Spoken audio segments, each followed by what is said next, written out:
यहाँ से number of relation का फॉर्मूला हमने पढ़ा। अब हम नंबर ऑफ रिफ्लेक्सिव रिलेशन का फॉर्मूला पढ़ेंगे, जो कि हम ये रिलेशन का टॉपिक लास्ट वीडियो में पढ़ के आए हैं, बस ये डिस्कस करना भूल गए थे तो वो यहाँ कर रहे हैं। नंबर ऑफ रिफ्लेक्सिव रिलेशन का फॉर्मूला बनेगा 2n² माइनस n। सिर्फ ये फॉर्मूला याद रख लो, बस इसको कैसे निकालना है, सिर्फ n की वैल्यू पुट करके सॉल्व करना है। नंबर ऑफ सिमेट्रिक रिलेशन की अगर हम बात करेंगे तो नंबर ऑफ सिमेट्रिक रिलेशन, ये भी फ्रॉम ए टू ए की बात हो रही है, सब में यहाँ पर ए टू ए की बात होती है। तो 2 की power n² plus n upon 2, ठीक है ना। ये 2 की पावर में है, ये पूरा ये देख लेना है, ये 2 की पावर में है पूरा, ठीक है ना। और यहाँ से एक फॉर्मूला और आ जाता है कि अगर हमसे टोटल नंबर ऑफ पूछ ले, total number of reflexive and symmetric पूछ ले, रिफ्लेक्सिव एंड सिमेट्रिक रिलेशन पूछ लें, दोनों पूछ ले, कंबाइंड पूछ ले फ्रॉम ए टू ए, तो उसका फॉर्मूला होता है 2 की पावर में, 2 वही है कि उसके बेस में है, तो पहले मैं ऊपर वाला लिखता हूँ 2n² माइनस n हो जाएगा और अपॉन 2 ये, और ये पावर में है तो 2 की पावर में दिस। तो ये 3-4 फॉर्मूले ऐसे हैं जो कि मतलब ये तो एग्जाम में पूछा जाता है, और ज़्यादा से ज़्यादा होगा तो नंबर ऑफ रिफ्लेक्सिव भी पूछ लेगा। नंबर ऑफ सिमेट्रिक और नंबर ऑफ ये टोटल नंबर ऑफ रिफ्लेक्सिव और सिमेट्रिक तो नहीं ही पूछेगा वो, ये मैंने एक्स्ट्रा बता दिया। जैसे कि अगर मैं कहता हूँ कि ए एक एलिमेंट है जिसके अंदर 1 2 3 3 एलिमेंट्स हैं, तो 3 एलिमेंट्स है ना, बस जहाँ जहाँ n है वहाँ वहाँ 3 पुट करना है और उसको सॉल्व करना है, तो आपका फाइनल आंसर निकलता हुआ आ जाएगा, जो कि इसमें पूछा है। बस यही है इसमें, तो 1 मार्क्स में भी पूछा जाता है, बस इससे ज़्यादा पूछा नहीं जाएगा ये। बस इसमें इतना ही था। आज का जो हमारा बेसिक जो टॉपिक है वो क्या है, फंक्शन है। हमें फंक्शन डिस्कस करना है कि फंक्शन क्या होता है। अब वही है, जो बच्चे 11th में नहीं पढ़ के आते सही से, उनको पता ही नहीं है कि फंक्शन क्या है। हमें एक्चुअल में टाइप्स ऑफ फंक्शन पढ़ना है, क्लास 12th में टाइप्स ऑफ फंक्शन है, बट उसके लिए फंक्शन भी तो पता होना चाहिए कि फंक्शन क्या होता है। फंक्शन एक स्पेशल टाइप ऑफ रिलेशन है। क्या है function? Function is a special type of relation. Relation पढ़ लिया है डिटेल में, तो अब ये नहीं पूछना है कि रिलेशन क्या होता है, रिलेशन नहीं बताऊंगा दोबारा, एक स्पेशल टाइप ऑफ रिलेशन ही होता है फंक्शन भी, ठीक है। क्या होता है समझते हैं पहले। सबसे पहले इसके 2 इंपॉर्टेंट पॉइंट्स हैं वो लिखते हैं। क्या कि every element of set A will have an image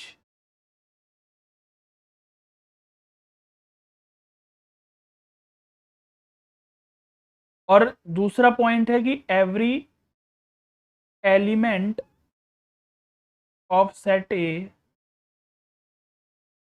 will have only one image। ये 2 पॉइंट से ही फंक्शन डिफाइंड है इन सेट बी। अगर ये 2 चीज समझ में आ गई तो पहली बात तो सिर्फ फंक्शन का कॉन्सेप्ट ही समझ में आएगा तुम्हें कि फंक्शन क्या होता है। जैसे एग्जांपल लेके समझते हैं कि अगर हमने ये बनाया, ये एक सेट ए में से है, ये बी में से है, तो यहाँ पर हमने एलिमेंट्स ले लिए। ये फर्स्ट पॉइंट क्या कहता है कि every element of set a will have an image, ठीक है, कि सेट ए के सारे एलिमेंट की इमेज होनी चाहिए, ठीक है। मैंने इसकी इमेज बना दी, मैंने इसकी इमेज भी बना दी, और मैंने इसकी इमेज इसके साथ बना दी, ठीक है।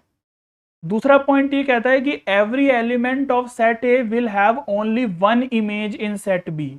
तो क्या वन इमेज बन रही है? बिल्कुल बन रही है। अगर हम यहाँ पर देखें कि इमेज ऑफ एलिमेंट 1, जो एलिमेंट 1 है उसकी इमेज क्या बन रही है, इज 4, तो एक ही इमेज बन रही है ना। ऐसे ही इमेज ऑफ एलिमेंट 2 इज 5 और image of element 3 is also 5। अब ये नहीं देखना कि 2 की इमेज भी 5 बन रही है, 3 की इमेज भी 5 बन रही है, वो तो बन सकती है ना, वो तो कहाँ लिखा है कि नहीं बन सकती, बट ये लिखा है कि एक इमेज बन सकती है। अगर मैं यहाँ पे कह दूं कि 3 की इमेज 5 है और 6 भी है तो ये गलत हो जाएगा, ये फंक्शन नहीं है, ये फंक्शन नहीं है, क्योंकि 3 की 2 इमेज बन गई। एक तो लिखा है कि हर एक एलिमेंट की इमेज बननी इंपॉर्टेंट है, तो मैंने 1 2 3 तीनों की इमेज बनाई है, और आगे बोला है कि एक इमेज बननी चाहिए। अभी 2-3 एग्जाम्पल लेके बताऊंगा कि क्या है। अच्छा, यहां पर ये चीज समझनी है और कि इमेज, ये तो इमेज हो गई। अगर मैं कहता हूं कि प्री इमेज ऑफ 4, मतलब 4 एलिमेंट की प्री इमेज क्या होगी, 1 होगी, इसको प्री इमेज बोला जाता है। यानी कि अगर ये सेट बी है, ये होती है इमेज, इधर से इधर इमेज और इधर से इधर प्री इमेज। तो pre image of 5 is 2 and 3।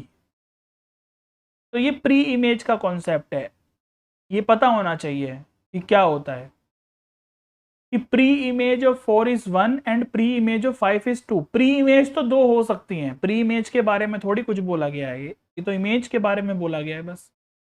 2-3 example लेके लिख रहा हूं मैं यहाँ पर, तो इसमें जरा बताना कि फंक्शंस क्या है क्या नहीं है, पहले खुद करना, फिर उसके बाद मैच करेंगे कि हमने सही किया या नहीं किया।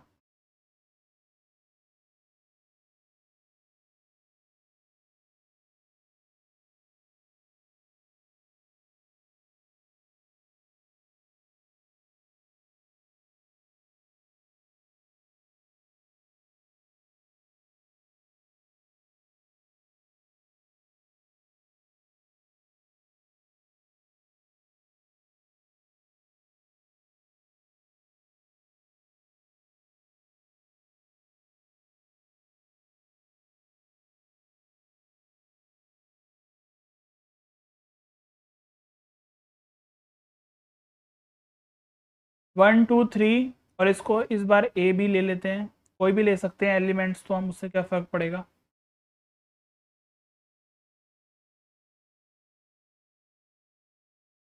बस ये जो 2 पॉइंट है ना, ये ध्यान रखने हैं फंक्शन के लिए कि एक तो सारे एलिमेंट की इमेज बननी चाहिए, और दूसरी बात क्या है कि एक इमेज बननी चाहिए।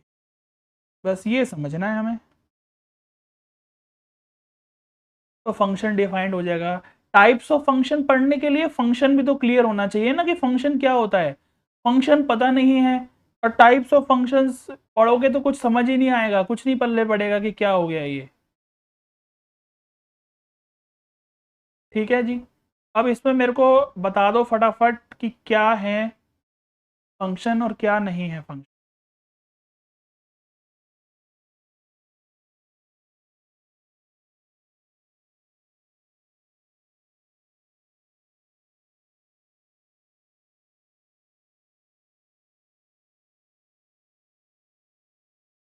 चलो, अब ये कुछ फंक्शंस लिखे हैं मैंने, ये फंक्शंस हैं जो कि डिफाइंड है ए टू बी।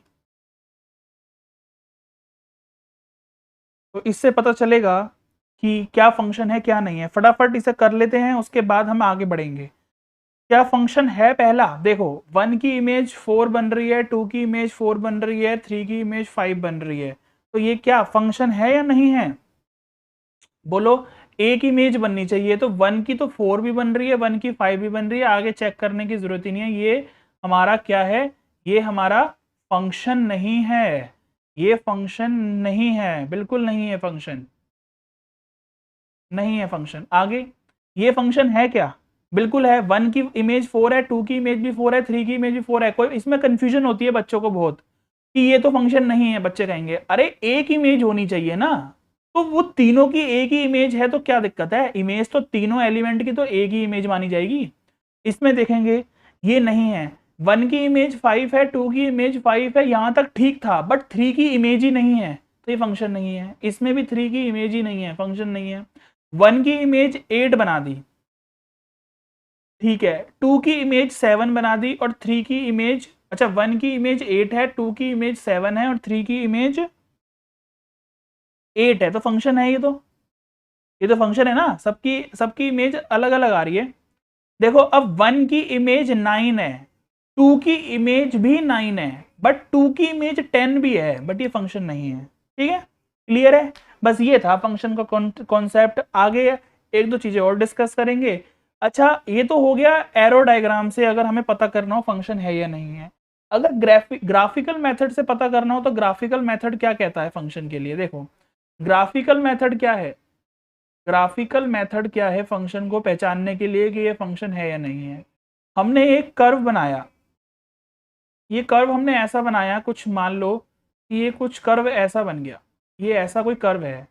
यहां अगर देखोगे तो एक वर्टिकल लाइन, एक वर्टिकल लाइन अगर देखो, इसको आगे घुमाओ, आगे करेंगे तो ये मतलब ऐसे आगे चलेगी, आगे चलेगी। तो ये देखो, ये x है ना, इसका मतलब हर एक एलिमेंट की y में एक ही इमेज बन रही है। देखो यहां पर क्या मतलब होता है, इसका मतलब ये होता है, इसको किस तरीके से लिखा जाता है, हमें पता है कि एक सेट है, वो एक फंक्शन को डिफाइंड तभी करता है जब यहाँ पर भी सेट हो। इसका मतलब क्या होता है कि ये इनपुट है जिसको हम, इस वाले सेट को अगर ए कहते हैं, इस वाले सेट को अगर बी कहते हैं, तो हमें पता है ये इनपुट है जिसको हम बोलते हैं डोमेन। अभी आगे पढ़ेंगे इसकी डोमेन रेंज भी पढ़ेंगे, पूरा डिटेल में तो नहीं पढ़ेंगे डोमेन रेंज क्या है, निकालना कैसे है उसका, क्योंकि वो तो 11th का कॉन्सेप्ट है। तो ये सेट ए में से जो हम एलिमेंट्स लेते हैं वो डोमेन होती है, सेट बी में से जो एलिमेंट्स लेते हैं वो रेंज होती है। तो इसका मतलब यही हुआ ना, जैसे कि अगर मैंने कह दिया कि मैंने एक फंक्शन लिख दिया एक्स स्क्वायर, तो इस एक्स में जो मैं पुट करूंगा, ये समझ लो बहुत इंपॉर्टेंट चीज है, ये इनपुट होता है। ये क्या होता है? इनपुट होता है। और इसमें एक्स पुट करने के बाद जो मुझे वैल्यू देगा ना पूरी, वो आउटपुट है। कैसे? अगर मैं कहता हूं कि मैंने एक्स में अगर 1 पुट किया, तो ये मेरा कितना निकल के आएगा? 1 ही निकल के आएगा। तो अच्छा, एक्चुअल में एफ एक्स को, इस एफ एक्स को वाई भी बोला जाता है, तो हम इसको ये भी कह सकते हैं y equal to x square, एक ही बात है। तो एक्स में अगर 1 पुट किया तो वाई भी मेरा 1 आ गया, ठीक है ना। अगर मैंने एक्स में 2 पुट किया तो वाई में मेरा 4 आ गया, यानी कि मैंने 2 डाला, मुझे 4 मिला। इसको अगर हम एरो डायग्राम से समझते हैं तो इसका यही मतलब होता है। ये वही चीज आ जाती है कि अगर 1 है, 2 है, 3 है, तो अगर फंक्शन मेरा एक्स स्क्वायर है, तो अगर 1 पुट करूंगा तो आउटपुट में 1 देगा, 2 पुट करूंगा तो आउटपुट में 4 देगा, 3 पुट करूंगा तो आउटपुट में 9 देगा। तो देख लो, 1 पुट करने पर 1 आ रहा है, 2 पुट करने पर 4 आ रहा है, 3 पुट करने पर 9 आ रहा है। इसका मतलब एक एलिमेंट की एक ही इमेज दे रहा है हमें, और सारे एलिमेंट की इमेज दे रहा है। तो इसका मतलब क्या है? ये फंक्शन है, यानी कि ये f x equal to x square एक फंक्शन है। इस तरीके से फंक्शन को डिफाइन किया जाता है कि फंक्शन है या नहीं है, उसको कैसे पता करते हैं, ये तरीका है करने का। अच्छा, मैं ग्राफिकल मेथड की बात कर रहा था कि ग्राफिकल मेथड क्या है। देखो, अगर मैंने यहाँ पर x में ये कोई वैल्यू है 1, तो यहाँ पर मेरे को y में एक वैल्यू मिलेगी इस तरफ कोई। फिर यहाँ पर अगर मैंने मान लो 2 लिया, तो जहाँ पर ग्राफ कट कर रहा है ये y में कोई वैल्यू होगी, मान लो ये 1 है, ये 4 होगी। अगर मैंने यहाँ पर 3 पुट किया तो मान लो ये मेरा कितना आ रहा है, इस तरफ से देखेंगे तो इधर वैल्यू कुछ और आ रही है, ठीक है ना।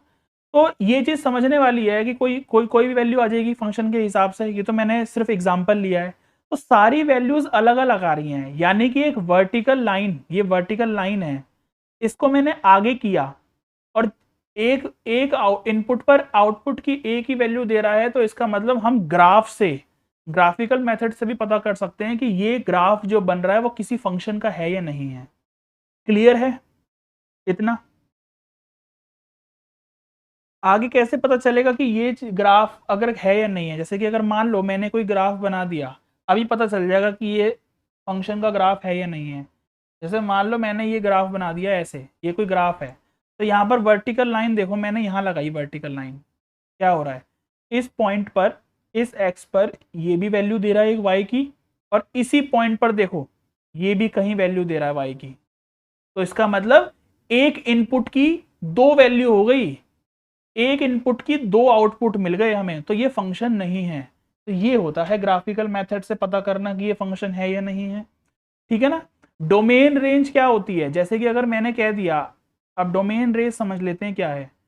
ये सेट ए है, ये बी है, मैंने बता दिया कि डोमेन सेट ए में से ली जाती है और रेंज सेट बी में से। और इसकी भी हम कोडोमेन की बात भी करेंगे कि कोडोमेन क्या होती है।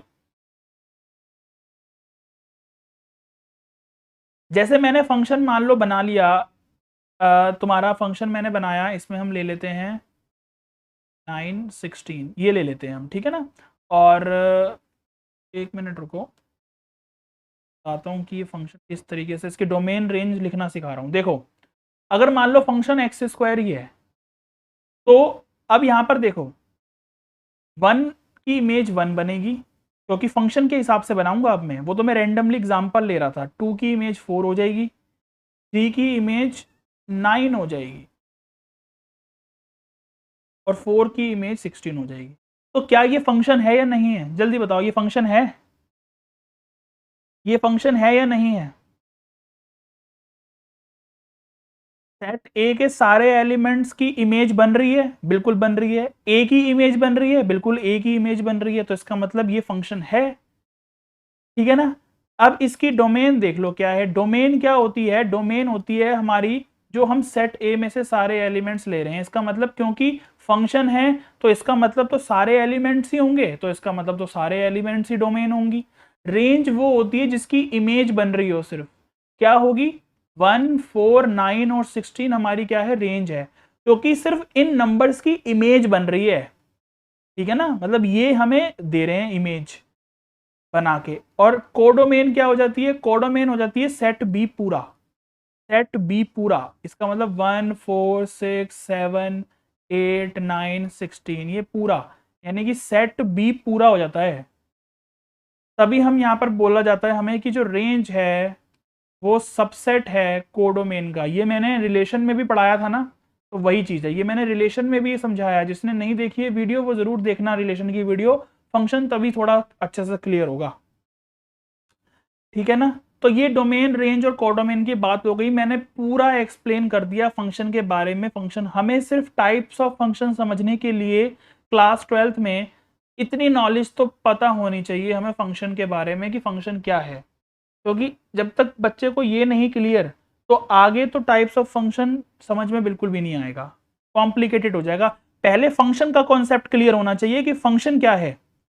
Function is a special type of relation, every element of set A will have an image, और every element of set A will have only one image in set B। उसकी डोमेन, कोडोमेन, रेंज फंक्शन की क्या होती है मैंने लिख दिया। Domain तो पूरा ही सेट ए आएगा, क्योंकि हमें पता है कि सारे एलिमेंट्स की इमेज बनानी होती है, तो सारे के सारे लेने पड़ेंगे। रेंज में जो इमेज बना के दे रहे हैं वो आएंगे, कोडोमेन में पूरा सेट बी आएगा, और रेंज जो है वो सबसेट होता है कोडोमेन। क्लियर है। तो यहां से जो टॉपिक आएगा टाइप्स ऑफ फंक्शन का, टाइप्स ऑफ फंक्शन क्या है, फंक्शन क्लियर है तो यहां से टाइप्स ऑफ फंक्शंस भी क्लियर हो जाएगा। जब तक फंक्शन क्लियर नहीं है टाइप्स ऑफ फंक्शन क्लियर नहीं होगा। इसके जो टाइप्स हैं मैं लिख रहा हूं यहां पर, देखना कि क्या टाइप्स है। कि यहाँ पर बात करी गई है वन वन फंक्शन, ये नाम है, फंक्शन के टाइप्स है ना, तो वन वन फंक्शन है। इसका दूसरा नाम क्या है, इंजेक्टिव हो गया, घर का नाम बोल दो, जैसे कि घर का नाम है इसका। फिर एक हो जाएगा मैनी वन, ठीक है, मैनी वन हो गया, इसका कोई नाम नहीं है दूसरा। एक हो जाएगा ऑन टू फंक्शन, इसका नाम होता है सरजेक्टिव। और फिर एक आता है इनटू फंक्शन। कहने का मतलब ये होता है कि इन दोनों को हम एक साथ पढ़ लेते हैं और इन दोनों को हम एक साथ पढ़ लेते हैं। यानी कि जो फंक्शन वन वन है तो वो वन वन है, जो फंक्शन वन वन नहीं है वो क्या हो जाएगा, वो फंक्शन मैनी वन हो जाएगा। जो फंक्शन ऑन टू है तो वो ऑन टू है, जो फंक्शन ऑन टू नहीं है वो इन टू हो जाएगा, ठीक है। अगर बोथ, यहां पर एक लाइन लिख रहा हूं देखो, both one one and onto, यानी कि जो फंक्शन वन वन और ऑन टू दोनों हों उनको बोला जाता है आर नॉन एज। ये जो टर्म्स है ना अलग अलग, ये भी पता होनी चाहिए, नहीं तो क्वेश्चन में समझ भी नहीं आएगा अगर दूसरा नाम नहीं पता। क्वेश्चन वाले जो हैं एग्जामिनर बहुत चालू होते हैं, वो नाम वन वन नहीं देके इंजेक्टिव बोल देंगे, तो फिर इससे कंफ्यूज मत हो जाना, सोचते रहोगे कि इंजेक्टिव क्या है ये। तो जो फंक्शन वन वन और ऑन टू दोनों होंगे उनको बोला जाता है बाइजेक्टिव। इतना क्लियर है। तो हम एक एक करके डिस्कस करेंगे फंक्शंस के बारे में। पहले इतना क्लियर है कि ये होते हैं टाइप्स ऑफ फंक्शंस जो हमें इस चैप्टर में पढ़ने हैं, बस यही पढ़ने हैं और कुछ नहीं पढ़ना, ठीक है ना। इनको number of one one functions कैसे कैलकुलेट किए जाते हैं वो भी सब पढ़ेंगे डिटेल में। उतना डिटेल में भी वैसे तुम्हारे एग्जाम में नहीं पूछा जाता कि वन वन फंक्शंस बताओ क्या है क्या नहीं है, बट हम फिर भी पढ़ेंगे, ठीक है ना, क्योंकि हम जितना एग्जाम में आएगा हम उससे थोड़ा सा एक्स्ट्रा ही पढ़ते हैं हमेशा। अब एक एक करके डिस्कस करेंगे कि वन वन फंक्शन होता क्या है। अब इसको समझ लो, अगर ये नहीं क्लियर तो फिर कुछ नहीं क्लियर होगा, क्योंकि एग्जाम में क्वेश्चंस इसी से ही पूछे जाएंगे। वन वन फंक्शन क्या होता है, एग्जाम्पल लेके समझाऊंगा, फिर उसको लिखने का तरीका बताऊंगा कि हमें किस तरीके से उसको बताना है। सबसे पहले मेन एग्जाम्पल हमें एरो डायग्राम से समझना पड़ेगा कि अगर ये सेट ए है और ये सेट बी है, तो यहाँ पर हमने 1 2 3 और यहाँ पर हमने बोल दिया कि 4 5 6, ठीक है, या ए बी सी डी कुछ भी बोल दो। वन वन फंक्शन क्या होते हैं, वन वन फंक्शन ये होते हैं कि इमेज तो बननी चाहिए सारे एलिमेंट्स की,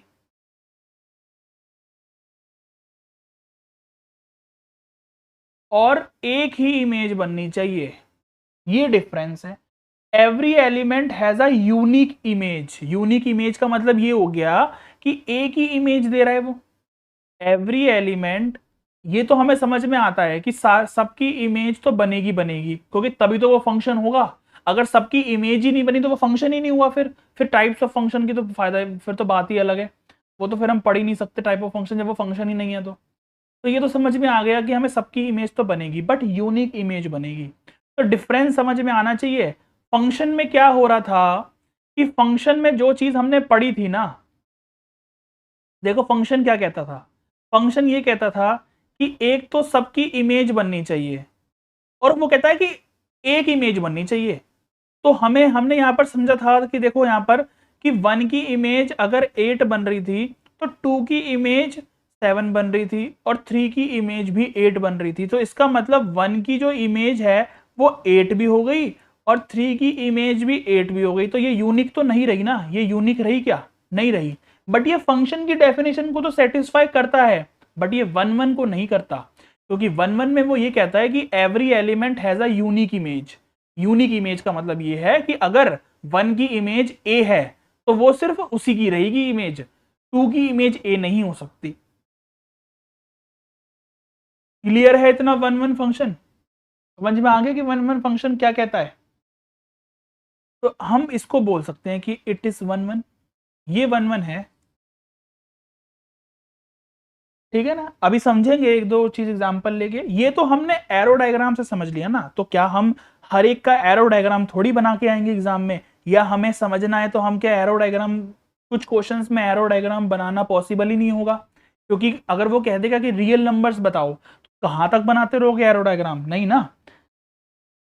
अब अगर मान लो कोई फंक्शन आता है लिखा हुआ, और यहां पर इसका दूसरा मेथड बता रहा हूं कि हमें कैसे पता करना है कि फंक्शन वन वन है या नहीं है। मोस्टली हमें ये यूज करना है कि function F is one one if every element has a unique image. ये तो मैंने लिख दिया, ठीक है ना।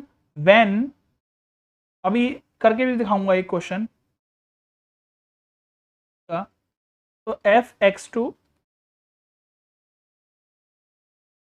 X one equal to x two, ठीक है ना। या फिर ये भी हो सकता है, या फिर और कि अगर f x one not equal to f x two है तो इसका मतलब x x one not equal to x two होगा। इन दोनों में से एक कंडीशन लगानी है, दोनों नहीं लगानी है, एक लगेगी। या तो ये लगाओ या फिर ये लगाओ, हम मोस्टली ये वाली लगाते हैं, इसी से ही हमारा काम बन जाता है, ठीक है ना। बट मैंने दोनों लिख दिया।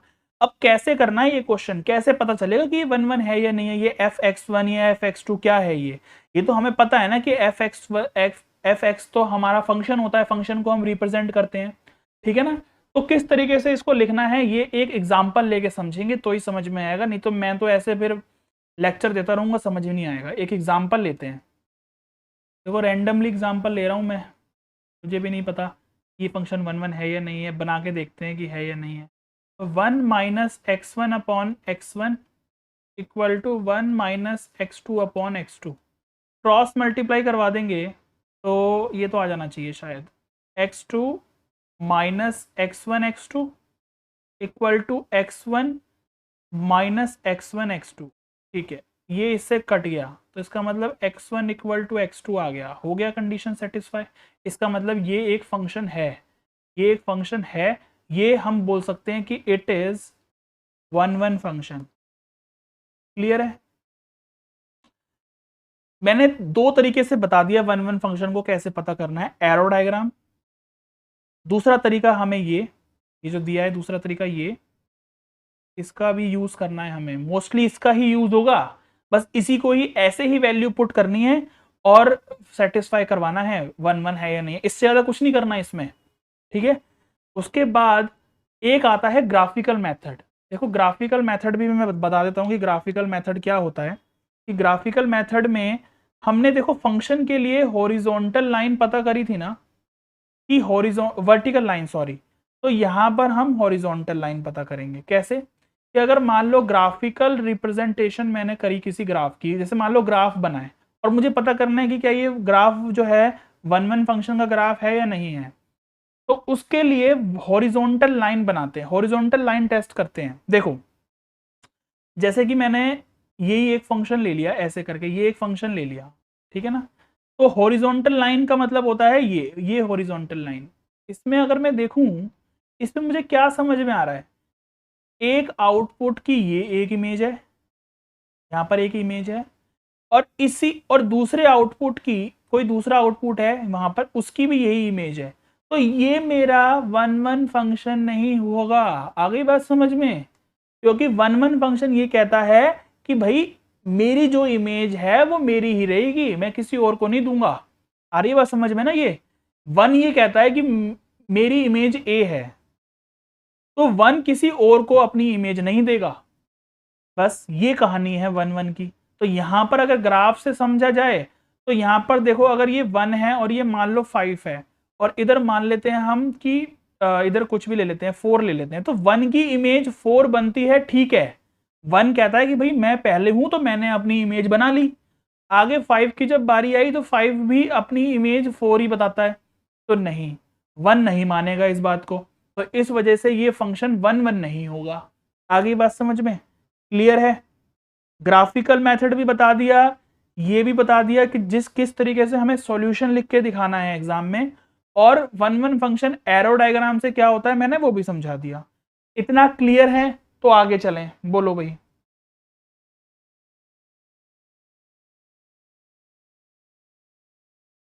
हो गया इतना क्लियर? ये ग्राफिकल रिप्रेजेंटेशन भी हो गया। ठीक है,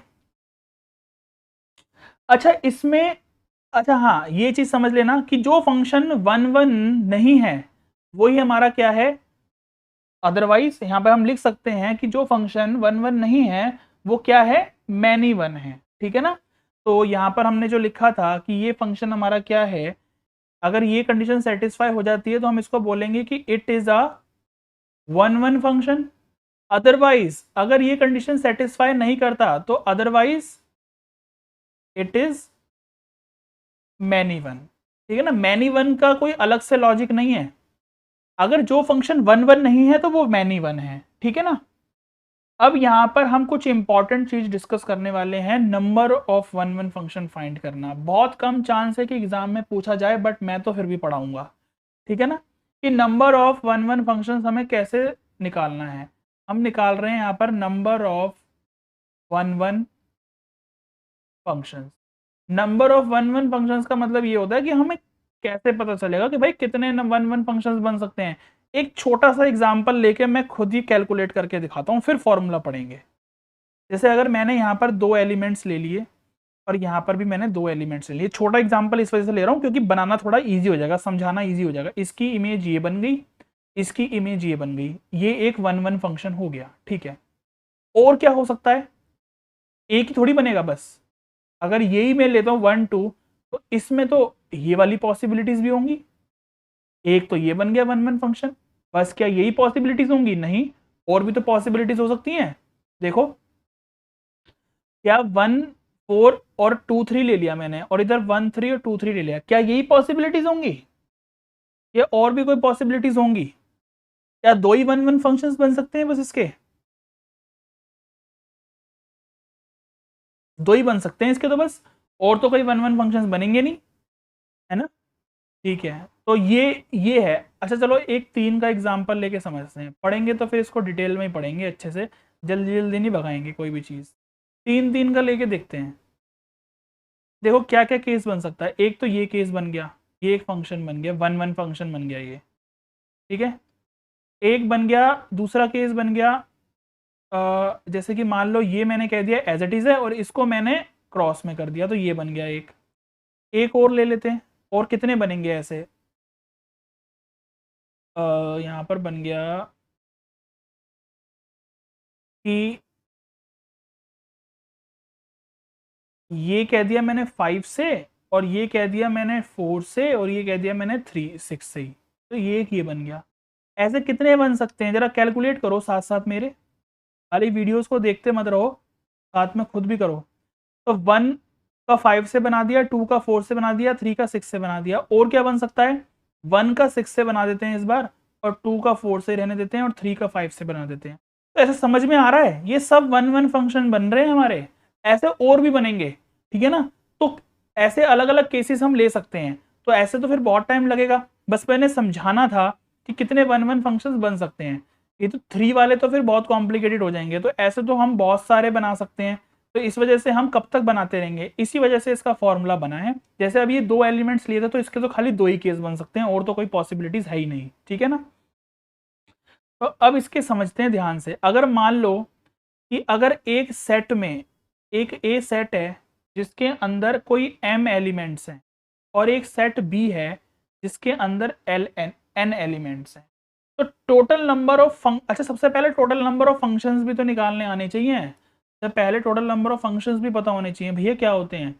टोटल नंबर ऑफ फंक्शंस देख लो पहले, उसके लिए फॉर्मूला क्या है, टोटल नंबर ऑफ फंक्शंस, जैसे हमने टोटल नंबर ऑफ रिलेशन पढ़े थे, टोटल नंबर ऑफ फंक्शंस का फॉर्मूला भी होता है। हाँ ये एग्जाम में पूछा जा सकता है, टोटल नंबर ऑफ फंक्शंस यानी कि n की पावर m हो जाएगा यहाँ पर, ये फॉर्मूला है।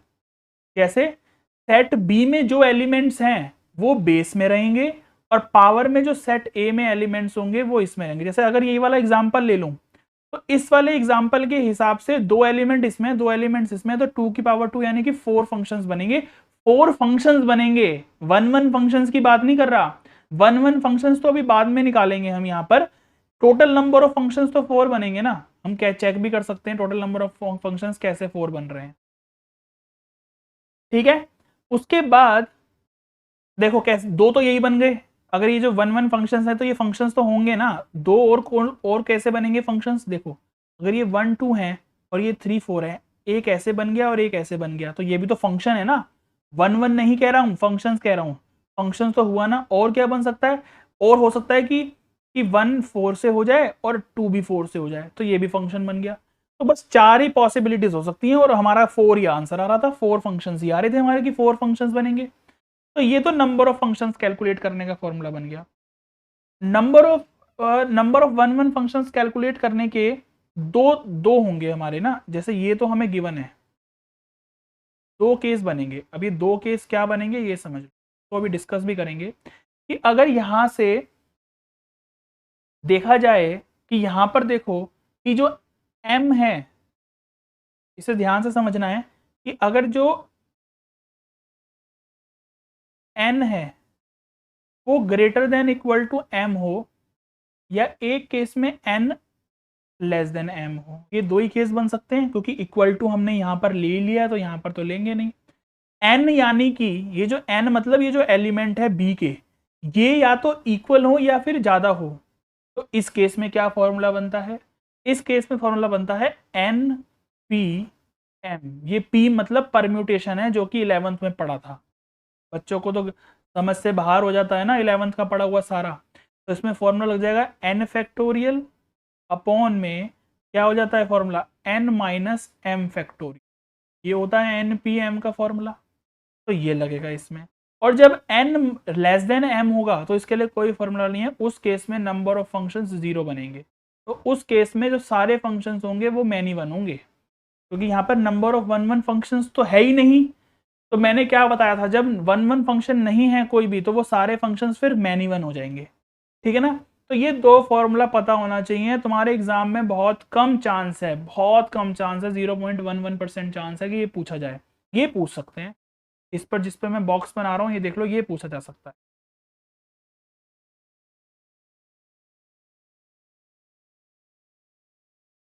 ठीक है, तो ये होते हैं number of one one functions calculate करने का। एग्जाम्पल लेके समझाता हूँ कैसे। अगर मैंने ये बोला कि समझाऊंगा अभी फॉर्मूले को, देखो जैसे कि अगर ये है, मैंने ये बोला कि ये सेट ए है और ये सेट बी है, इसके अंदर मैंने एलिमेंट्स कितने ले लिए, मान लो यहाँ पर पहली कंडीशन n ज़्यादा लेना है मैंने, ठीक है, मैंने यहाँ पर 2 एलिमेंट ले लिए, यहाँ पर 3 ले लिए। तो यहाँ पर कितने केसेस बन सकते हैं वन वन फंक्शंस के, बहुत सारे बन सकते हैं। देखो 1 का 3 से हो जाए और 2 का 4 से हो जाए, या 1 का 4 से हो जाए, 2 का 3 से हो जाए, या 1 का 3 से हो जाए, 2 का 5 से हो जाए, कितने सारे बन सकते हैं। तो हम कब तक बनाते रहेंगे, नहीं ना, बहुत सारे बनते हैं। तो इसका तरीका यही होता है कि ये एलिमेंट्स देखो, ये वाले एलिमेंट्स 3 हैं, ये एलिमेंट्स 2 हैं, तो इसका मतलब ये ज़्यादा है ना। तो ये वाला केस हो गया फर्स्ट वाला केस। तो इसमें हम फॉर्मूला लगाएंगे NPM, यानी कि 3P2, तो 3 फैक्टोरियल अपॉन 3 माइनस 2 फैक्टोरियल। इसका मतलब 3 फैक्टोरियल अपॉन में 1 फैक्टोरियल, 1 फैक्टोरियल की वैल्यू 1 ही होती है, 3 फैक्टोरियल की वैल्यू होती है 3 इंटू 2 6। तो 6 हमारे वन वन फंक्शंस बनेंगे। ऐसे करके बना भी सकते हो तुम, 6 तो बनाना ईजी ही होगा, ठीक है ना। अगर ये दोनों आपस में इक्वल हो जाते हैं तो भी यही वाला हम लगा सकते हैं। अगर मान लो यहाँ पर भी 3 एलिमेंट्स हो, यहाँ पर भी 3 एलिमेंट्स हो, तो भी हम यही वाला फॉर्मूला लगा देंगे। अब केस समझने वाला ये है कि दूसरा केस क्या कहता है। दूसरा केस ये कहता है कि अगर n लेस देन m हो जाए, देखो अब ये समझने वाली चीज है, इससे क्लियर हो जाएगा सारा। अगर मान लो मैंने इसमें ले लिए 3 एलिमेंट्स और इसमें मैंने ले लिए 2 एलिमेंट्स, तो यहां पर मेरे को बताओ कि क्या वन वन फंक्शन पॉसिबल हैं, बोलो। अगर मैंने 1 को 4 से मिला दिया और 2 को 5 से मिला दिया तो भैया 3 रह गया, ये तो फंक्शन ही नहीं बना। और 3 को मैं 5 से मिला दूं अगर, ये फंक्शन तो बन गया, बट ये वन वन नहीं बना। क्यों? क्योंकि वन वन फंक्शन तो ये कहता है कि भैया मेरे को तो हर एक एलिमेंट की यूनिक इमेज चाहिए, मुझे तो अपनी इमेज चाहिए, मैं किसी को किसी के साथ शेयर नहीं करूंगा। जैसे 2 ये कहता है कि मेरी इमेज अगर 5 है तो मैं 3 को नहीं दूंगा अपनी इमेज, मैं 3 के साथ शेयर नहीं करूंगा। तो ये पॉसिबल ही नहीं है। तो इस केस में वन वन फंक्शन डिफाइंड ही नहीं है ना, 0 फंक्शंस बने। तो इस केस में जो फंक्शंस होंगे, वन वन फंक्शंस जो इस केस में बनेंगे वो 0 बनेंगे। तो मैनी वन फंक्शंस बनेंगे, इसमें जितने भी फंक्शंस पॉसिबल होंगे वो सारे मैनी वन बनेंगे, ठीक है ना। पहली बात तो ये फंक्शंस ही नहीं है। बट अगर मान लो ये फंक्शन बन भी जाता है, जैसे अगर मान लो मैंने इसको ज्वाइन कर दिया, ये फंक्शन तो बन गया बट ये वन वन नहीं है, ठीक है ना। तो अगर मैं कहता हूं कि मैनी वन फंक्शंस क्या होंगे, तो मैनी वन फंक्शंस के लिए मुझे पता है कि सारे फंक्शंस मैनी वन होंगे, वन वन तो एक भी नहीं होगा, तो सारे फंक्शंस मैनी वन होंगे। इसका मतलब हम अगर डायरेक्ट नंबर ऑफ फंक्शंस निकाल लें तो वो सारे के सारे फंक्शंस मैनी वन होंगे, तो नंबर ऑफ फंक्शंस तो हम निकाल सकते हैं। इसकी पावर ये होगा, यानी कि n की पावर m होता है। इस सेकंड वाले एलिमेंट नीचे लिखते हैं और इसको ऊपर, यानी कि 8 हमारे नंबर ऑफ फंक्शंस बनेंगे टोटल, और वो सारे फंक्शंस मैनी वन बनेंगे, ठीक है ना, इस केस में। और वन वन फंक्शंस तो इस केस में 0 है। क्लियर है? बोलो जी, जल्दी बोलो।